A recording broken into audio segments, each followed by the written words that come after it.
Kuat sikit cakap.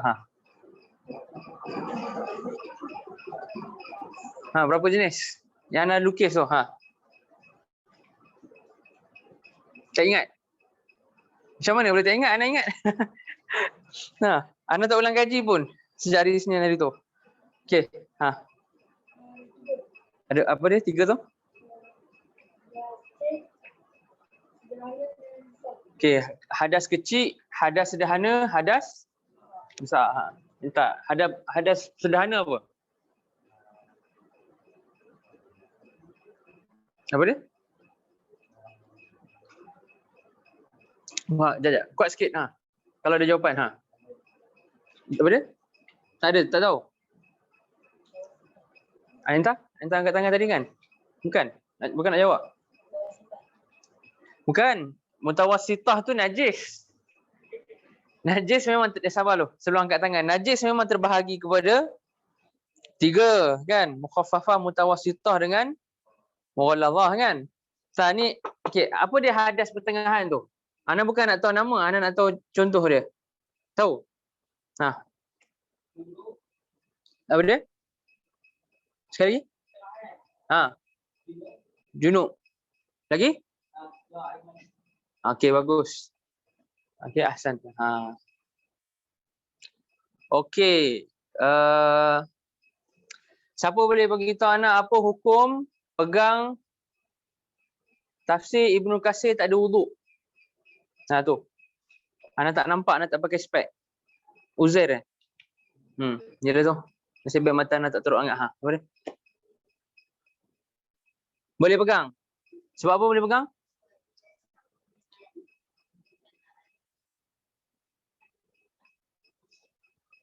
Bagus. Betul. Dah campur dengan perkataan yang bukan daripada ayat Al-Quran lah. Okey. So boleh. Okey. Muslimat. Tapi muslimat susah pula sebab anak tak dengar suara. Boleh dengar suara kot kan?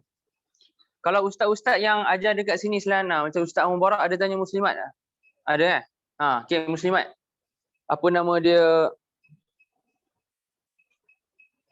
Apa hukum bagi mushaf dekat orang kafir? Hadiahkan mushaf ke orang kafir.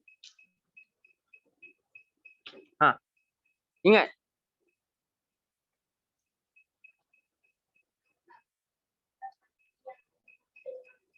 Kena bagi yang terjemahan. Okeylah So betul lah tu, majoriti ulama kata tak boleh hadiahkan mushaf dekat orang kafir. Mushaf yang memang Al-Quran sahaja.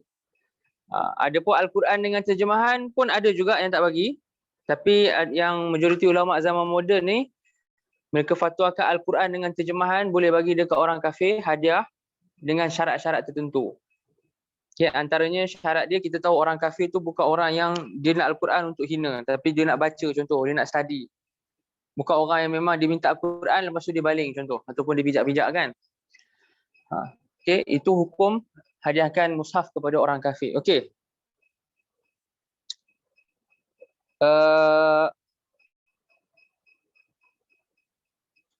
Okay, Rafizi. Mana Rafizi? Angkat tangan. Tu. Okay, Rafizi. Apa hukum menceraikan isteri ketika dalam haid? Besar-besar. Apa nama penceraian tersebut? Cerai apa cerai? Talak kan? Talak apa nama dia? Talak bid'i. Okey, nama dia talak bid'i. Dia dosa besar, nama dia talak bid'i. Okey, soalan terakhir. Ni untuk siapa-siapa jawab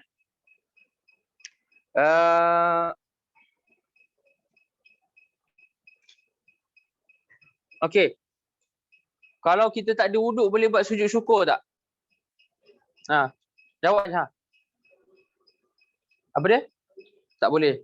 Okay, jawapan dia tak boleh. Okey, sujud syukur tak boleh dilakukan melainkan dengan ada wuduk.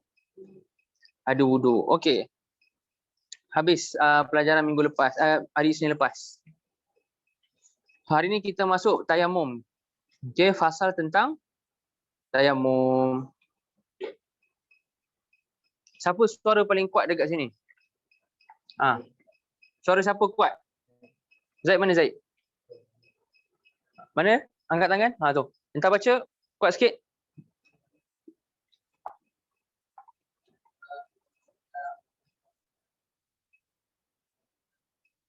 Sebelum tu macam mana nak baca? Kena sebut dulu bismillah kan. Kata pengarang, okey, rahimahullah. Okey.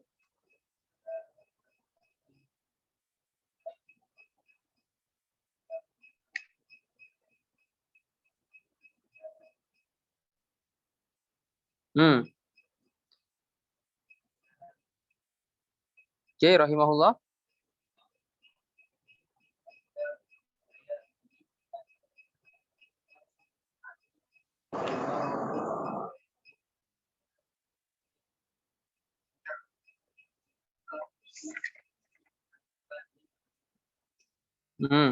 Okey, stop sampai situ dulu So kata pengarang, sebab kepada tayamum ini ada tiga. Okey, sebelum tu, apa tu tayamum? Tayamum ni dari sudut bahasa Arab maksud dia kita berkehendak. Ataupun kita nak menuju ke suatu tempat. Okey. Kalau orang Arab kata tayammam tu Makkah, maksudnya saya nak menuju ke Mekah. Saya berkehendak untuk ke Mekah. Itu dari sudut bahasa Tayammama ya tayammamu tayammuman. Maksudnya menuju ataupun berkehendak. Adapun tayammum dari sudut istilah ilmu fiqh atau syarak, tayammum ni apa? Kita meratakan tanah, okey, debu tanah pada anggota tertentu, okey, dengan cara tertentu, dengan niat tertentu. Pada anggota tertentu, maksudnya bukan seluruh badan. Ada anggota tertentu je. Dengan cara tertentu, bukan saja-saja ambil tanah masuk. Tak, bukan macam tu. Ada cara dia. Okey? Kemudian dengan niat tertentu, ada niat. Kalau tayamum tak ada niat tak sah. So kena ada niat. Okey? Menyapu tanah atau debu tanah kepada anggota tertentu dengan cara tertentu dan juga dengan niat yang tertentu. Okey? Jadi pengarang kita Syekh Salim Al-Hadrami mulakan perbahasan dengan menyebut tiga sebab kenapa kita tayamum. Tiga sebab kenapa kita boleh tayamum. Okey, ni ana lukis sikit ana tulis kat sini. Okey, siapa nak pada apa-apa putih? Silakan. Ana bukan nak tuntut antum khidmat kat ana kan. Antum kena khidmat ustaz lain lah yang lagi senior. Okey, ana ni tak bukan ustaz sangat pun, okey. Cuma antum kalau khidmat guru, hatta dengan bagi air kosong ataupun padam papan putih, itu dapat kemuliaan yang besar. Ana bukan nak minta antum tolong ana, okey? Khidmat ana ke kan? Bukan. Tapi ni ana nak bagi tahu dekat antum cerita. Kan dalam kelas ni ana jarang cerita, tapi ana cerita sikitlah untuk kebaikan antum. Okey, alang-alang dah ada. Khidmat kepada guru ni, kepada ustaz ataupun kepada ustazah ataupun kepada kalau ada alim ulama yang datang, okey. Khidmat kepada guru ni sebenarnya kunci untuk mendapat keberkatan dalam ilmu. Kan? Kadang-kadang ada orang dalam pelajaran dia tak bijak pun. Study pun tak banyak kan. Okay, main game banyak. Study tak banyak. Tapi kadang-kadang periksa tengok, cemerlang lah dia. Ada orang dalam kelas pandai, study banyak. Tapi bila periksa, result biasa-biasa je. Kan? Sebab apa beza macam tu? Sebab keberkatan dalam ilmu. Keberkatan dalam ilmu ni banyak faktor kita boleh dapat.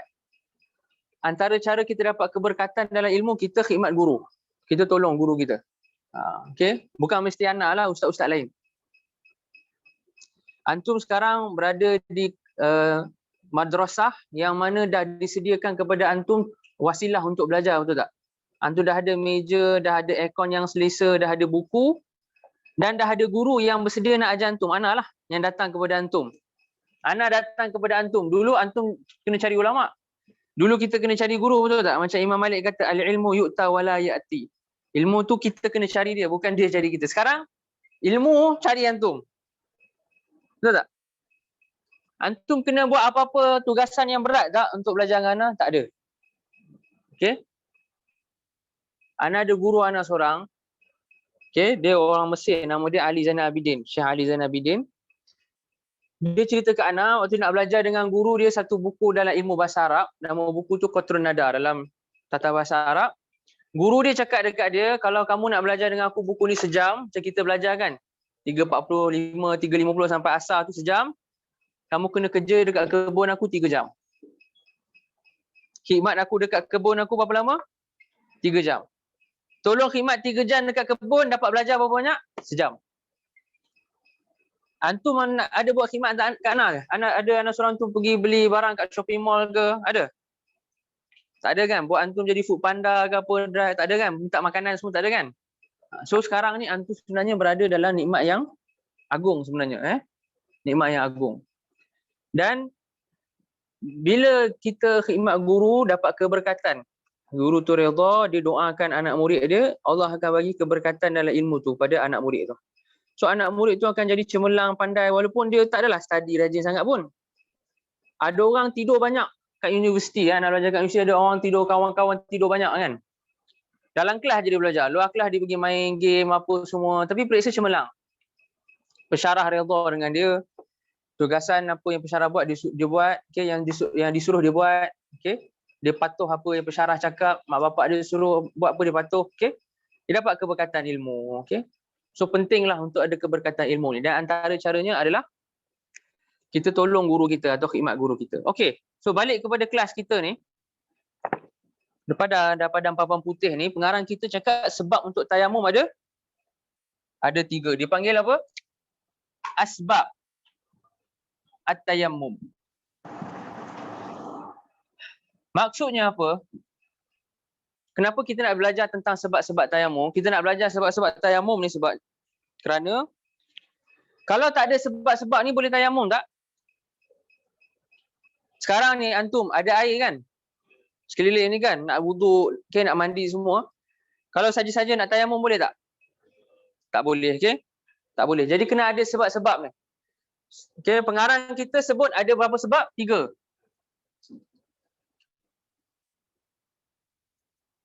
Mula dia kata apa? Faqdul ma' kan? Kehilangan air.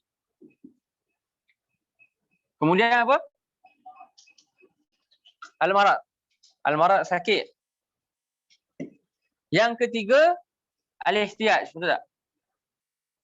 Al-ihtiyaj. Al-ihtiyaj ilaih. Okey. So ada berapa sebab? Ada 3 sebab. Okey, dalam Safinatun Najah ni ajar kita ada 3 sebab kita boleh tayamum. Pertama dia kata apa ni? Faqdul ma' ni maksudnya air hilang. Air hilang ataupun terputus bekalan air. Terputus bekalan air ataupun air hilang. Yang mana setelah kita cari air, kita cari tak jumpa air, terputus bekalan air, maka baru kita boleh tayamum. Okey, maka baru kita boleh tayamum. Tapi sebelum kita nak cakap air hilang, kena cari dulu.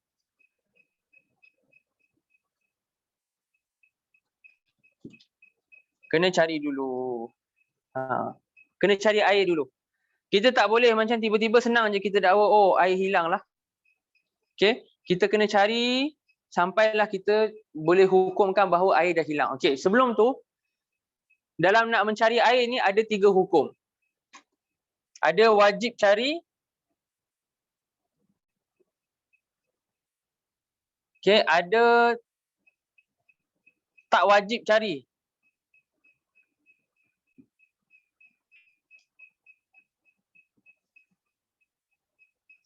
Okey. Tak wajib ni kita tukar jap.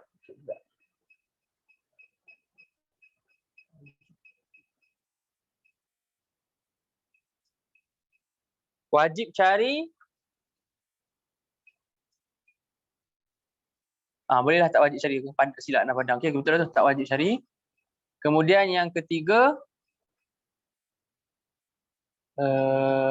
wajib cari, wajib tak cari.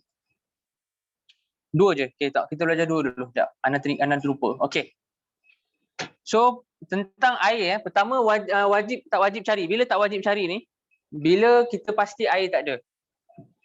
Bila kita pasti air tak ada, dengan yakin. Air tak ada dengan yakin. Contohnya macam mana? Contohnya semua orang dekat kawasan tu dalam grup WhatsApp cakap air tak ada. Semua orang, katakan tu duduk satu kawasan, semua orang cakap tak ada. Ataupun kerajaan memang umumkan dekat kawasan tu akan terputus bekalan air untuk berapa hari. Dan orang-orang dekat kawasan tu dalam grup Facebook atau WhatsApp kata memang tak ada air. Dia dah jadi sampai tahap mutawatir, perkhabaran yang semua orang dekat kawasan dah tahu, betul tak? So waktu tu dah yakin tak ada air. Kerajaan dah beritahu, orang dalam kawasan perumahan pun dah beritahu tak ada. Tak payah cari air dah lah. Boleh terus tayamum tanpa cari. Itu tak wajib cari. Wajib cari bila? Wajib cari ni dua keadaan. Okay, Ana tadi nak buat 3 kan, tapi sebenarnya yang ni yang kita nak pecah jadi 2. Wajib cari ni pada 2 keadaan. Pertama, bila kita yakin ada air.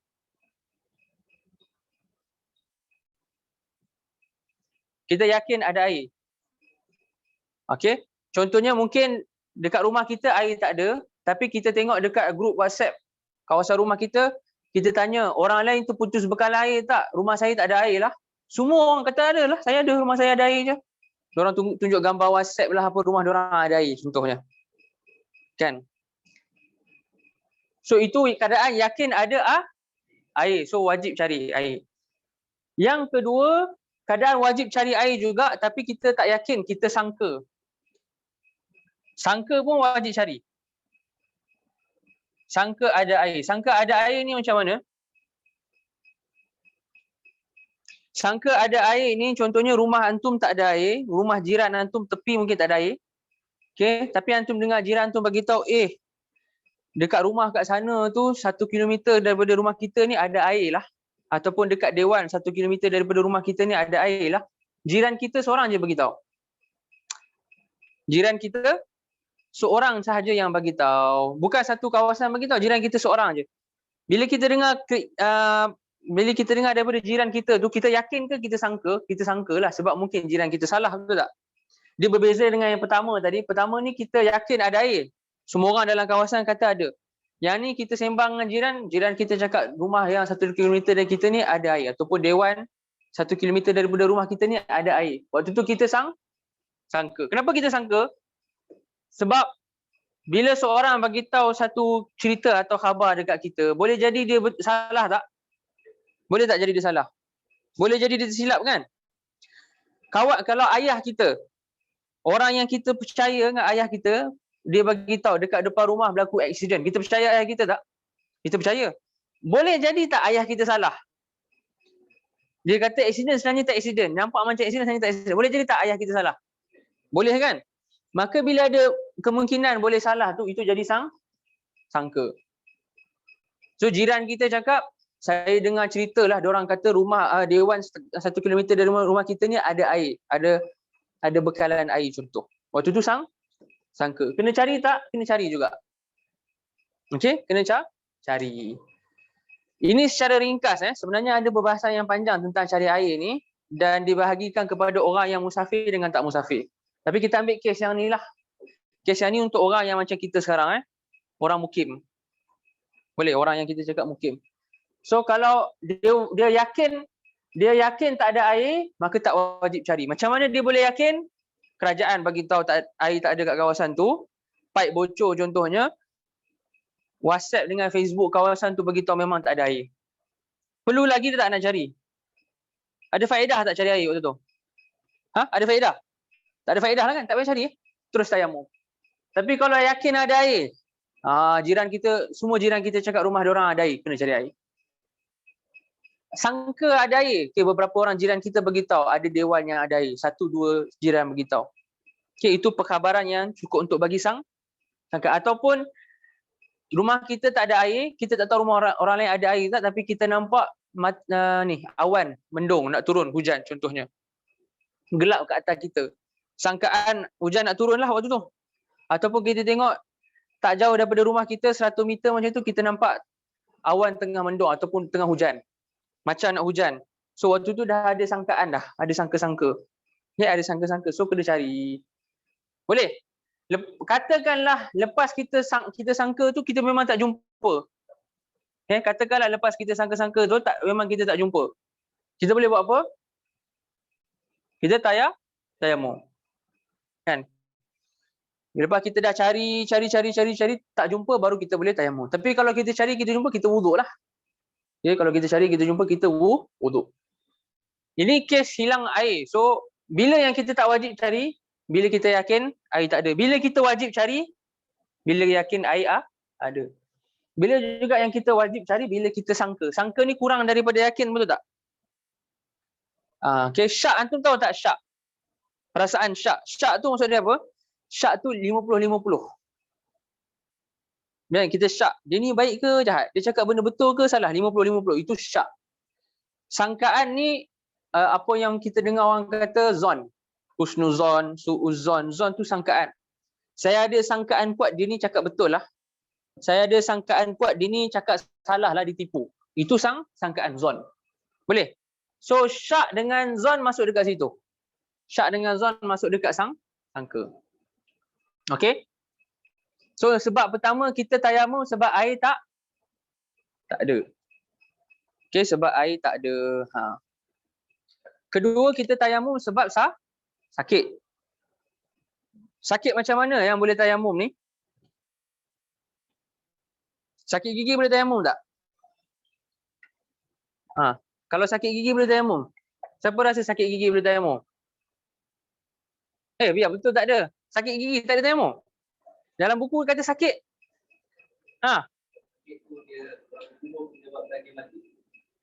Kalau buku mau menyebabkan dia mati, dia boleh wuduk lagi. Dia buat benda wajib je lah. Dia basuh muka je, dia tak payah wuduk. Dia tak payah kumur. Dia buat benda wajib, dia basuh muka, basuh tangan, sapu kepala, okay? Dia tak payah kumur. Okey. Sangka gigi boleh tak? Sakit gigi. Sakit gigi boleh tak tayamum? Jawapan dia tak boleh. Okey. Apa lagi contohnya? Sakit kepala boleh tayamum tak? Tengah pening. Okey, tak boleh tayamum. Dia tengah pening, serabut kerja ke apa ke kan? Serabut banyak sangat kerja rumah contohnya, boleh tayamum tak? Tak boleh walaupun dia sakit kepala. Kan? Apa lagi contoh? Sakit hati. Sakit hati tak boleh tayamum, betul tak? Sakit hati tak boleh tayamum. Sakit perut? Sakit perut pun tak boleh. Okey, melainkan doktor kata awak sakit perut ni tak boleh, air perut awak tak boleh kena air contoh. Itu cerita lain lah kan. Tapi sakit perut pun tak boleh tayamum. So tayamum yang apa yang sakit macam mana yang kita nak kena tayamum ni? Tak dengar apa dia? Kulit yang tak boleh kena air? Anda tak dengar? Bagus. So itu dia pertama. Sakit yang membuatkan kita boleh tayamum ni apabila kulit kita contohnya ada luka. Ada luka kan? Yang mana bila ada luka ni ada beberapa kemungkinan. Antum dengar baik-baik ni mungkin susah sikit lah tapi tak apa, dengar. Kalau susah beritahu Ana. Bila tangan kita ada luka kan? Tangan ni anggota wuduk tak? Anggota wuduk kan? Tangan kita luka. Kita rasa kalau kita ambil wuduk tangan kita sakit. Kalau tangan kita kena air dekat kawasan luka tu tangan kita sakit. Boleh tayamum tak? Boleh. Boleh tayamum. Sekarang ni luka ada, kurang sakit. Tapi nanti kalau air kena, sakit betul. Lagi-lagi ke air garam ke apa kan, sakit kena air kan. Waktu tu boleh tayamum. Ataupun kita luka tapi kalau kena air tak sakit pun. Tapi doktor cakap dekat kita, kalau awak ni bagi tangan luka awak ni kena air, nanti lambat sembuh tau. Kalau tak bagi kena air, dalam seminggu luka awak hilang dah. Tapi awak duk bagi kena air, sebulan mungkin luka tu tak hilang. Maksudnya apa? Maksudnya kalau kena air, dia melambatkan sembuh. Kalau melambatkan sembuh pun boleh tayamum. So pertama, kalau kita sakit. Kedua, melambatkan sembuh. Okey? Yang ketiga, kalau kita ambil wuduk dekat kawasan tu, dia akan menyebabkan ada tanda yang tak cantik. Contohnya kulit kita elok kan, tiba-tiba kalau ambil wuduk kat situ nanti kulit kita daripada putih jadi macam coklat kat situ, satu tumpuk. Jadi tumpuk coklat contoh. Kulit jadi tak elok. Daripada orang kulit cantik apa semua jadi kulit tak elok, nampak pelik lah. Ada tumpuk hitam ke, okay? Ada penyakit kulit ke, okay? Doktor kata kalau kulit kamu ni kat tangan ni, kamu ambil wuduk dengan air, dia akan buatkan kamu ada penyakit kulit contohnya. Okey, kamu akan kena penyakit kulit. Maka waktu tu boleh tayamum. Boleh tayamum. So untuk sakit ni, apa dia? Pertama, kalau kita bertambah sakit dengan kita wuduk. Kedua, kalau kita menyebabkan kita lambat sembuh. Okey? Kedua, kita lambat sembuh. Ketiga, kalau kita ambil wuduk dengan air tu, kulit kita jadi tak elok, rosak. Katakan kita ada luka dekat tangan, kalau kita ambil air, kita tuang, kita ambil wuduk, kita tuang dekat luka tu, bila ambil wuduk, tak sakit.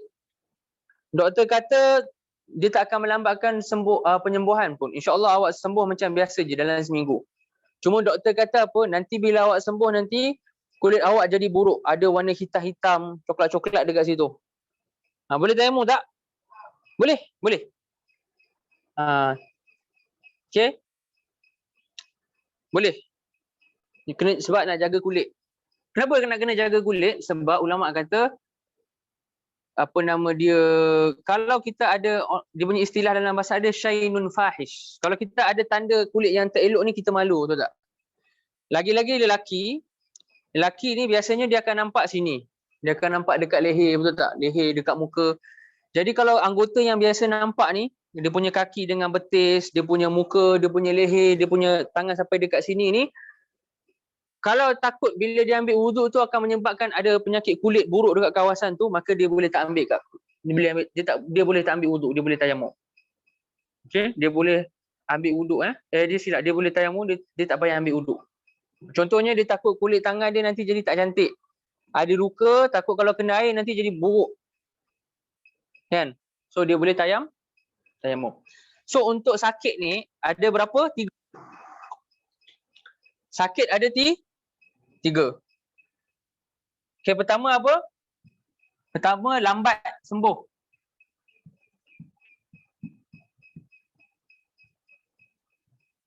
Hatta kalau dia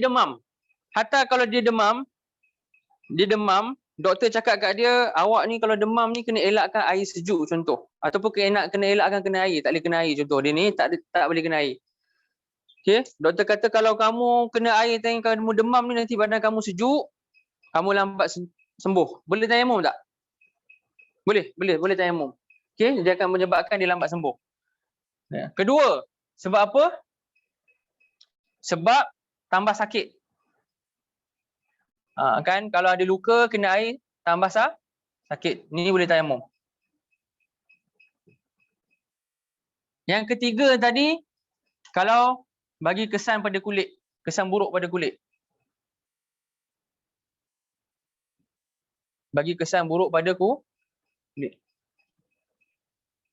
Buruk tu buruk yang zahir, yang orang boleh nampak.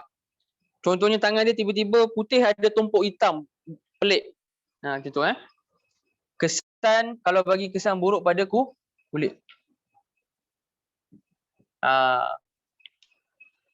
Boleh. Kalau bagi kesan buruk pada kulit. Ini untuk sakit.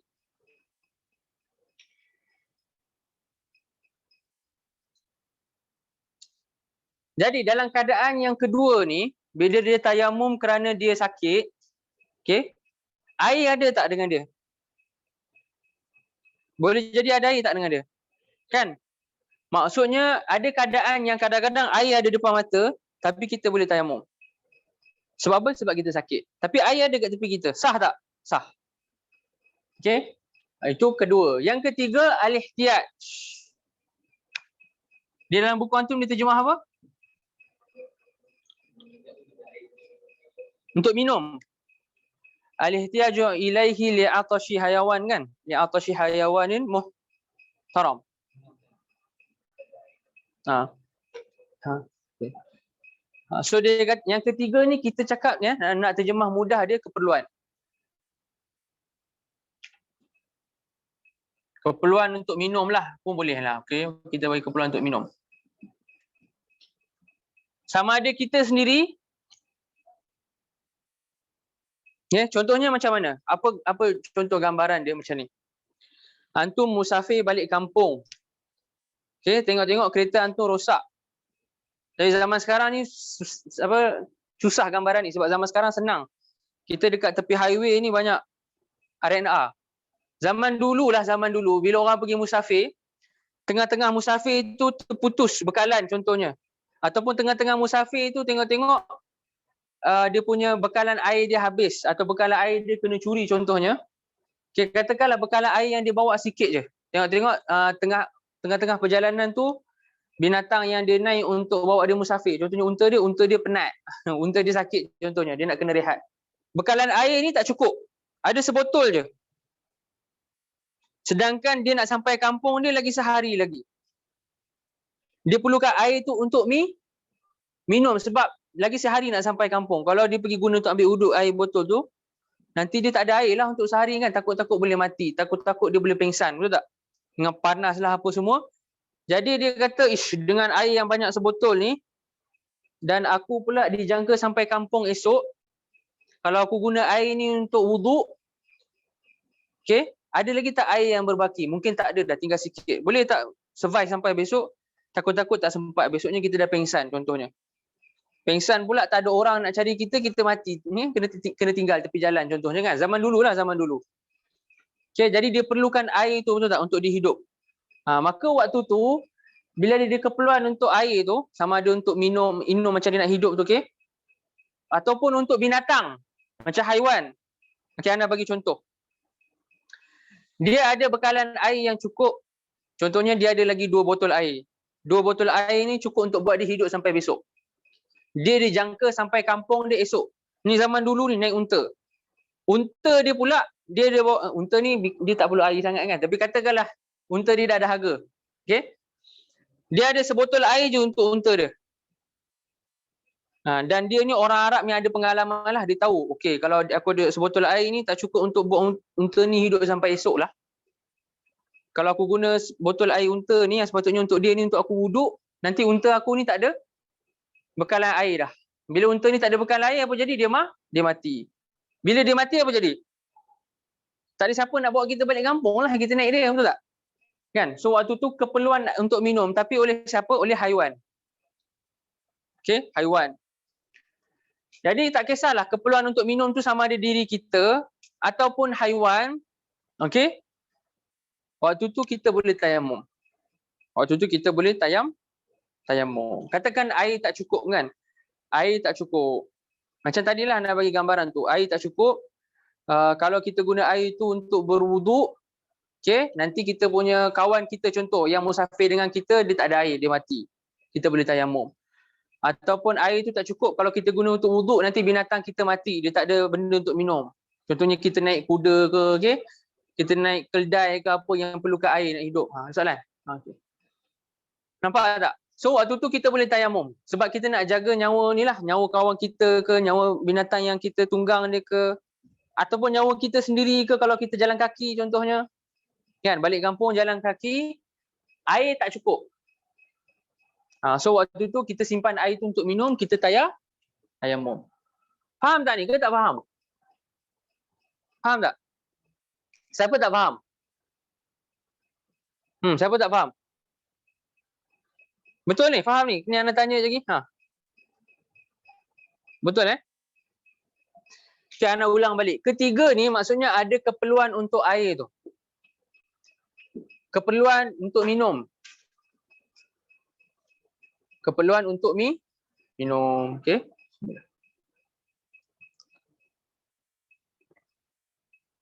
Yang mana kalau dia guna bekalan air tadi untuk wuduk, dia dah tak ada air untuk minum. Okey. So dia boleh tayamum waktu tu untuk jaga dia punya bekalan air dia, untuk simpan bekalan air dia. Okey. Untuk simpan bekalan air. Faham Jadi ada berapa keadaan untuk tayamum? Ada 3 disebut. Pertama, air tak ada. Kedua, sakit. Ketiga, kita perlukan air tu. Okay, kita perlukan air tu untuk kita minum ke, binatang kita minum ke, okay? Ataupun kawan kita tak ada bekalan air, dia duduk sekali dengan kita serumah. Ataupun dia teman kita pergi musafir sekali. Dia punya air dah tak ada dah. Waktu tu kita tak guna air tu untuk wuduk lah kan, sebab kita nak simpan untuk kawan kita juga. Waktu tu boleh tayamum. Okey. Kita tengok sambung dalam buku buku dalam Safinatul Najah ni, kemudian dia kata apa? Baca. Apa? Zaid tadi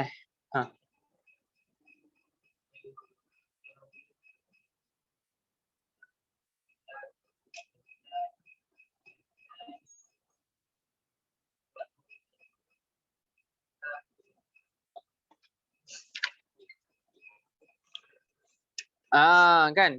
Tadi dia kata apa nombor 3, keperluan untuk air itu, okey, air itu diperlukan untuk haiwan yang muhtaram. Dalam buku antum diterjemah muhtaram apa?